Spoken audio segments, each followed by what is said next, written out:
What's up, guys? Welcome to the Magic the Gathering Arena Color Challenge walkthrough. I am your host, Raja Burrows, aka the Jolly Raja, and today we are going to be continuing the Ajani Goldmane quest line. This is Challenge 2, White versus Black, classic Magic the Gathering matchup. As always, this is going to be more of a beginner-focused series, really focusing on the fundamentals of Magic the Gathering. I want to make these videos pretty short. I'm not going to be stringing all these together. I really want you to be able to watch these videos over and over again, let the fundamentals sink in, because once you can start to really think about, strategy across multiple turns, thinking about the sequencing and the order in which you play your cards, if you can start doing that right from the beginning, you are going to level up your game so fast. Before we get into this, be sure to like and subscribe, hit that bell icon, get those notifications so that you are always notified when new videos go live, and let's get into it. Boom. All right. All right. Liliana Vess. Okay. Playing the Typhoid Rats. Totally fine. All right. So before we do anything, let's look at our hand. We got plenty of land.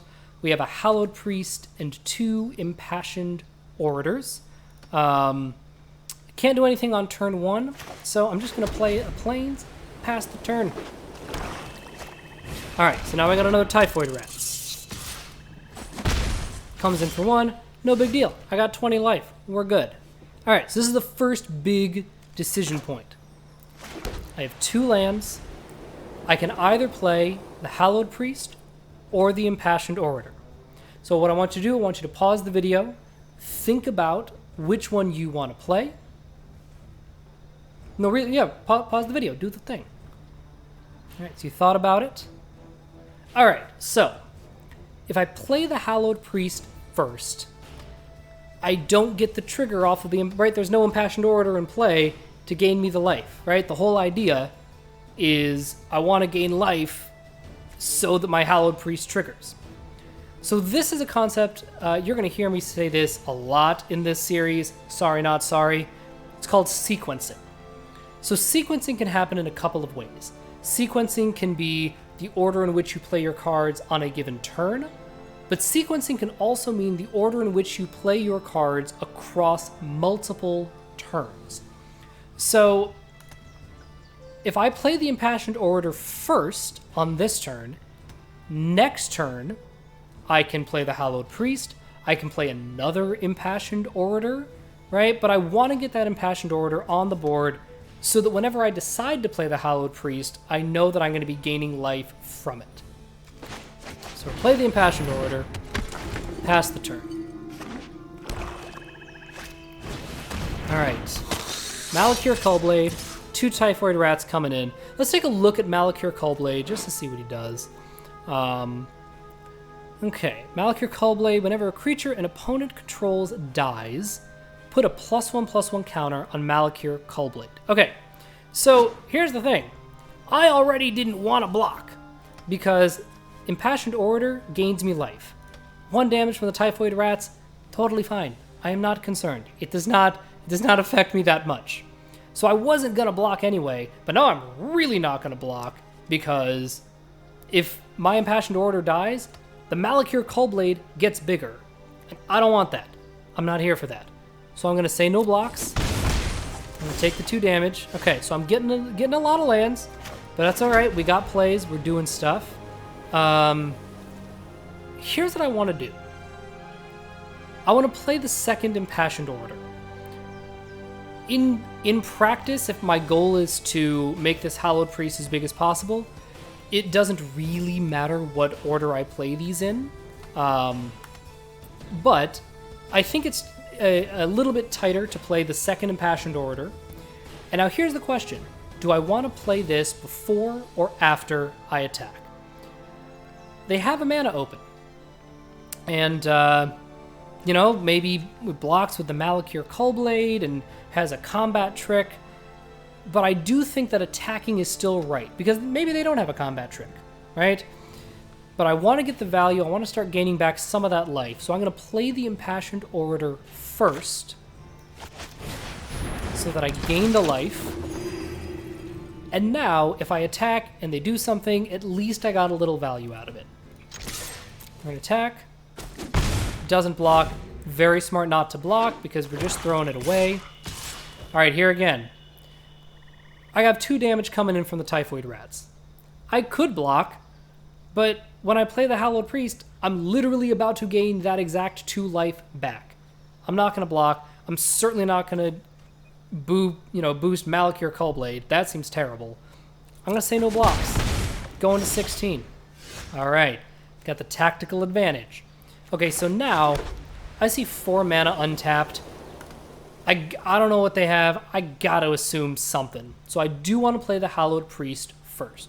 So now for this next chunk, I'm going to do a hold full control so you can really see each of the triggers happen individually. So we're going to cast Hallowed Priest. We're going to pay for Hallowed Priest. Hallowed Priest is still on the stack. So it is not resolved yet. It is waiting to resolve. Right? This is why there's that big yellow resolve button.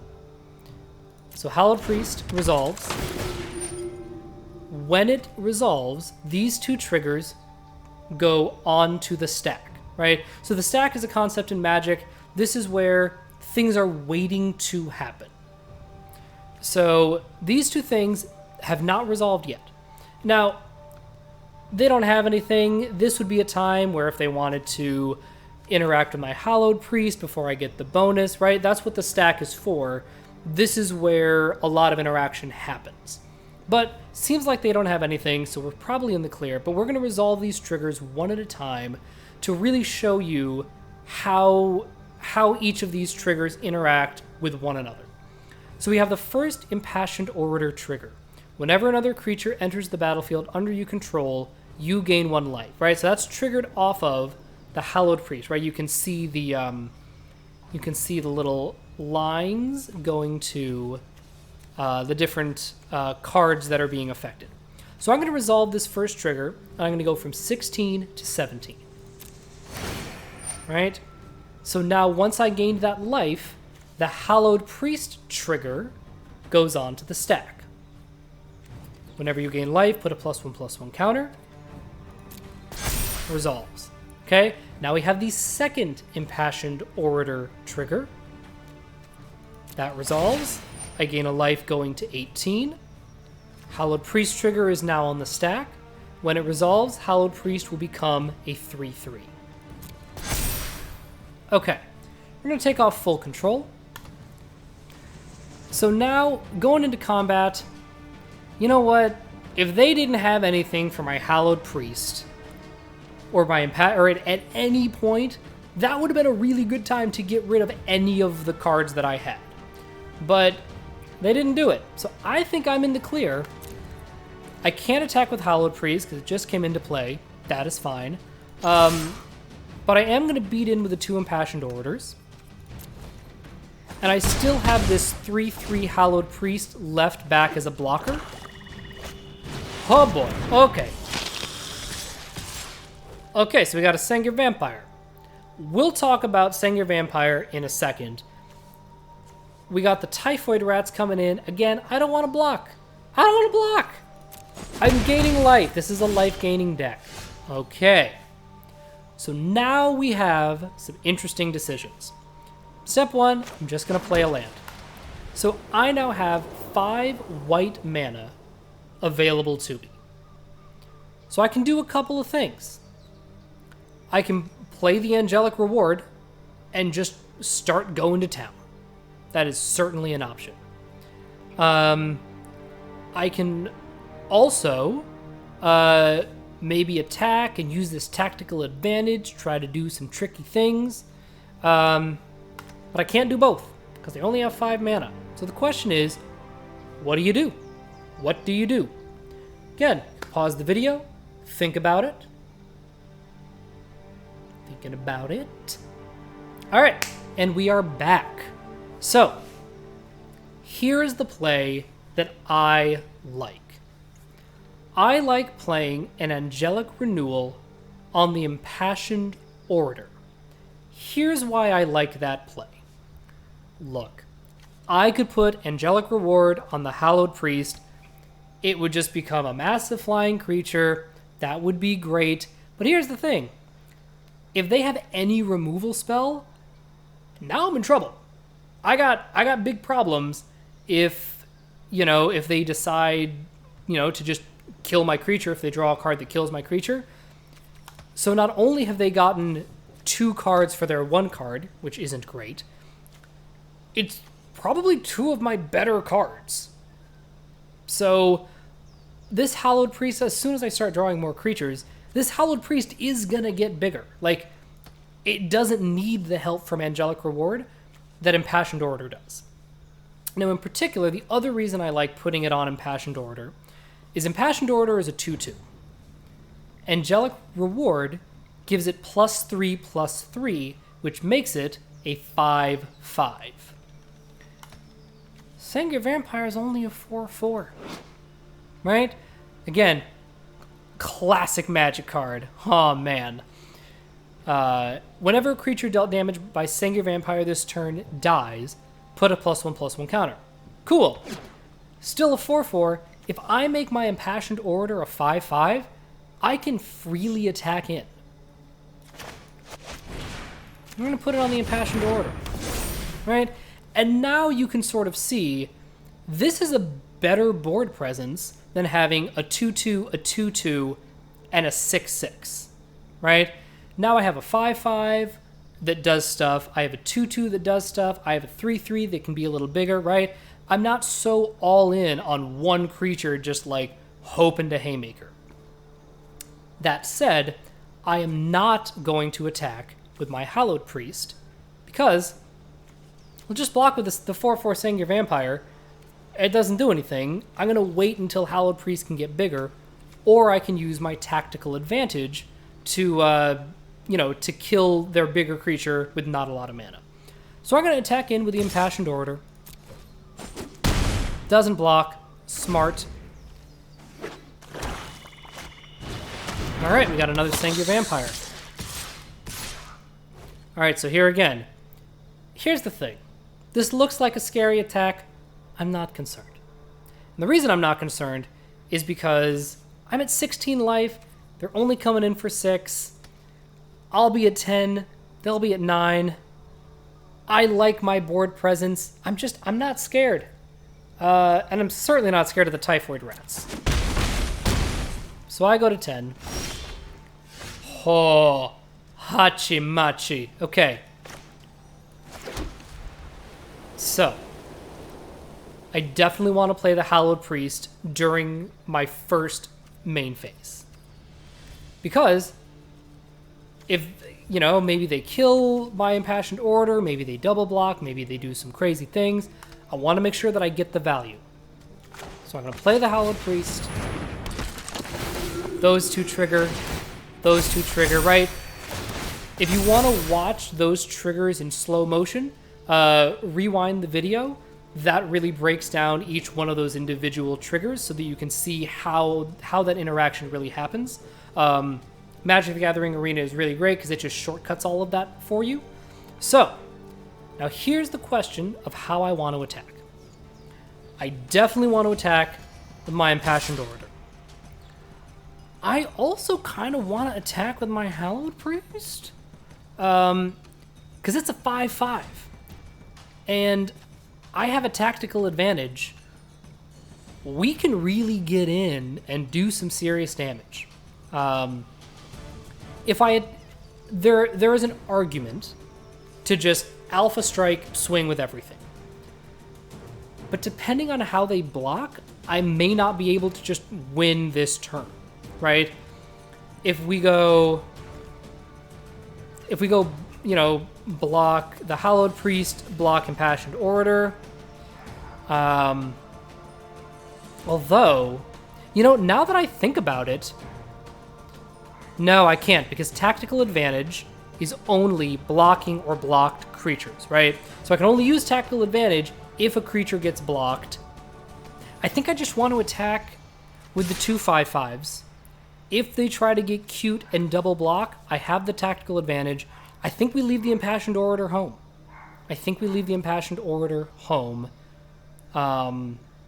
Because there's no way to just win this turn. Boop. Smart. I like that play a lot. So they have 8, 9, 10 power. I have 12 life. Here's the thing. They only have 1 card in hand. I don't think they'll be able to get through, right? I don't think they'll be able to take me to dead. And look, if they have something mega, right? Okay, so all they have is the Typhoid Rats. Okay. This is Magic the Gathering at its finest. It is tempting to think that we have to block, right? 4, 8, 9, 10. I'm at 12. I could block if I wanted to. I'm going to be able to swing back next turn. But again, in this case, it doesn't really matter. But these are the things you want to be thinking about. Looks like a big scary attack. They're going all in. They're trying to do stuff. But they don't have anything? Like, they just don't have enough to kill me. I think I'm just going to let it through. Gets me to 2. All right, so we have a Leonin War Leader. I'm going to play it just to make my Hallowed Priests bigger. Gain back some life. Make the guys bigger. They only have 1 blocker. Everything is tapped. We're going in for the kill. Do we do it? Yeah. Again, it doesn't matter. That Typhoid Rats is turbo dead. Boom. All right. So, as you can see, look, the color challenges are scripted. You know, it's the same sequence of cards for both players every time. So, I kind of knew what was happening, right? Because I've played these a couple of times before. But I wanted to talk you through as much of my thought process as possible. Because as you can see, even in a pretty simple game like this, there are actually quite a few decision points to be made. So, thank you so much for watching. Be on the lookout for this next color challenge video. As with all these videos, I want to keep these pretty short so you can watch them over and over again.